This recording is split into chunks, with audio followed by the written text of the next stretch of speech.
So today I'm going to teach you about networking, and everything I'm going to teach you is either from my own experiences or a book that I've been reading recently titled Never Eat Alone. And so if you want to network, if you're at the position in life right now where you're not at the beginning stages of your self-improvement journey, you're not at the beginning stages, you've advanced somewhat, you've gained like a good level of success, you've built yourself up to be a good man, a successful man, and now you want to meet like-minded men. I can't encourage that enough. Like, it may be the single fastest way to actually level up is just meet other guys who are doing good shit and start collaborating with them. It's almost like a secret tactic that the hordes of average men don't really know about because they only spend time with average men. You see this a lot in the YouTube influencer space where people will collab with each other. You've seen me do this with Sneeko, with First Man, everything. It's such a powerful tactic that is not used, which is to network with other successful people and then to essentially share wisdom and value to each other, particularly if you're all on social media like you see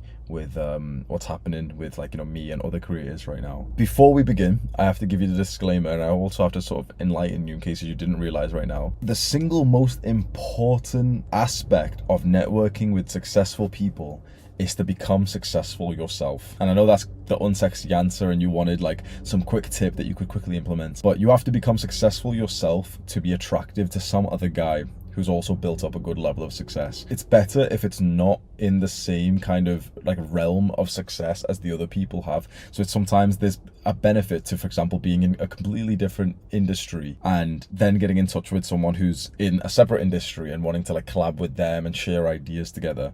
But you need to bring something to the table. The majority of guys who talk about being lonely, who talk about wanting to like spend time with other guys, who want to increase their network, who want to make more friends and everything, the majority of guys who feel like this, I know that this sounds heartless, but they bring almost nothing to the table. Like, they'd actually be unfun people to spend time with. This is the cold-hearted truth. If you think about your friendship right now, if you think about your friend circle, your network right now, that completely demonstrates how much value you bring to other people. No one really wants to talk about this, but if you are, for example, thinking to yourself like, oh, I'm so lonely and I've got no friends and there's no one who I'm speaking to, bro. Everyone else will give you this like feel-good like lesson of like, oh, well, just believe in yourself, just be yourself. But the truth is, if you've got no one around you right now, it's because no one wants to be there, because you're not that great to be around. I had to accept this hard to swallow pill when I went months without speaking to a single person. I had to accept that I'm not as great as I think I am. One day it just hit me. I was like, okay, if I was as social, as confident, as happy as I thought I was, I would have more friends than I do now. It took such a